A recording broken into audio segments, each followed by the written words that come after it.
ברוך אתה אדוני אלוהינו מלך העולם שהכל נהיה בדברו. This coming Sunday, April 27th, which corresponds to the 27th day of Nisan, we're going to commemorate another anniversary of the Holocaust. And on this occasion, I'd like to repeat ideas that were put forth by Menachem Begin in 1981, in May of 1981. He was visited by a group of activists of the United Jewish Appeal, and they were headed by Irving Bernstein, the then vice president of the United Jewish Appeal. And they asked him the following: Mr. Begin, what is the meaning of the Holocaust for you? This was his reply, as written by Yehuda Avner, who is the author of a very important book called The Prime Ministers. Menachem Begin said on that occasion, number one, we learn from the Holocaust, if an enemy of the Jewish people says, I am going to destroy you, believe him. Who would have thought that one people would try to annihilate another people without any reason, without any cause? Primo Levi, who was also a survivor of the Holocaust but unfortunately committed suicide, he put it in other words. He said, if somebody points a pistol at you, he has a revolver against your face and he says, I'm going to kill you, believe him. Because the experience, the unfortunate experience of the Second World War taught us that people are capable of the greatest cruelty against another human being. Number two, said Menachem Begin, if a Jew is being attacked in any part of the world, do the possible and the impossible in order to save him.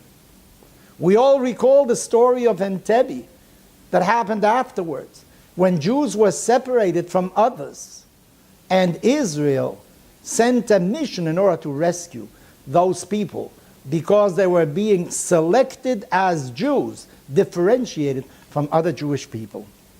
And he says, do what is necessary. Maybe the world won't like what you're doing. Maybe the world doesn't like what the state of Israel does. But if Jews are endangered, you must do everything in order to save them. Because otherwise would have been the outcome of the Second World War, of the Holocaust, had there been a state of Israel, had there been a government able to intervene on behalf of the Jews. Number three, he said, every Jew must learn to defend himself. For many years, for centuries, the world always thought of Jews as those who are afraid, cowards. They don't know how to use their fists. They're afraid of dogs. But the state of Israel has taught otherwise, and we learn that lesson also from the Holocaust. You have to learn how to defend yourself.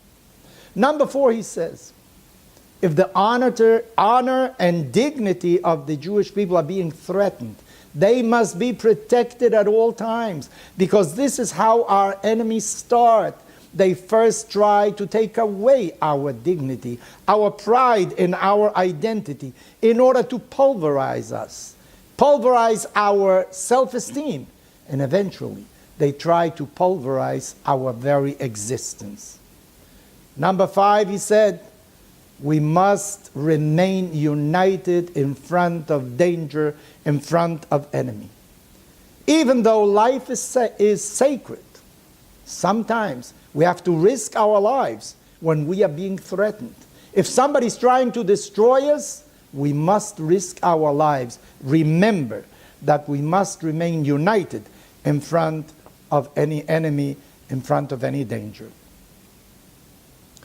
There is sort of a patron in history. We fall, we rise again. They try to destroy us, we recover ourselves again. They enslave us, we rebel. It's like a repeat of history on and on throughout the centuries. Well, he says, now there is again a state of Israel. Let us hope that this vicious circle is once and for all broken. And number 8, with the help of God, we are going to survive any kind of danger against any people that will try to destroy us. As long as we remain united, as long as we learn to defend ourselves, as long as we know the importance of Jewish dignity and Jewish self-respect, and we take seriously any threat against the Jewish people. Let us hope that this day of remembrance of the souls of those who fell during the Holocaust, and there's hardly a Jewish family that did not offer any sacrifice, let that be that unfortunate event that is a period of shame for all of mankind, be the beginning of a new stage, a new chapter in Jewish history, where Jewish lives are no longer expendable, where we can fulfill our mission to be a light unto all nations by living an exemplary life, by putting value to human life, whether he's Jewish or not Jewish.